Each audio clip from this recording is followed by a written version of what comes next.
భారత్ పాకిస్తాన్ యుద్ధం నేపథ్యంలో ప్రత్యేకన మన ఇండిజినియస్ వెపన్స్ అనేది కూడా అద్భుతమైన ప్రదర్శన కనబరిచి భారతదేశంలో ఒక్కటి కూడా మిసైల్ కానీ డ్రోన్ కానీ పడకుండా చాలా అద్భుతంగా కాపాడగలిగాయి. అట్ ది సేమ్ టైం అక్కడ భారీ విధ్వంసాన్ని సృష్టించగలిగాయి కూడా. అయితే ఈ తర్వాత నుంచే కేంద్రం ఒక నిర్ణయానికి వచ్చింది. రక్షణ రంగాన్ని బలోపేతం చేయడం కోసం కీలక నిర్ణయం తీసుకుంది. 1,00,000 కోట్లతో డిఫెన్స్ రంగాన్ని పటిష్టం చేసేలా పక్కా ప్లాన్ వేసింది కేంద్ర ప్రభుత్వం. Defence acquisition council military hardware సహా 10 ప్రతిపాదనలకు సెంట్రల్ కేబినెట్ ఆమోదం తెలిపింది. త్వరలోనే ఇండియన్ ఆర్మీలోకి అత్యాధునికమైనటువంటి ఆయుధాలు మరికొన్ని సమకూర్చబోతున్నారు.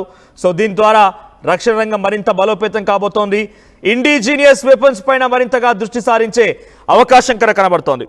ఇండిజీనియస్ అంటే ఇక్కడ స్వయంగా మన భారత ప్రభుత్వంలో సహకారంతోనే మన డిఆర్డిఓ కానివ్వండి, మన బిహెచ్ఈఎల్ కానివ్వండి, ఇవన్నిటి దగ్గర వినియోగించేటువంటి ఆ మెటల్స్తోనే ఇక్కడే తయారు చేయటువంటి ఆ మిసైల్స్నే ఇండిజినియస్ వెపన్స్ అంటూ ఉంటారు. ఆకాష్ మిసైల్ ఇక్కడ ఇండిజినియస్గా రూపొందించబడిందే. ఇలా చాలా ఉన్నాయి ఇండిజినియస్గా రూపొందించబడినవి.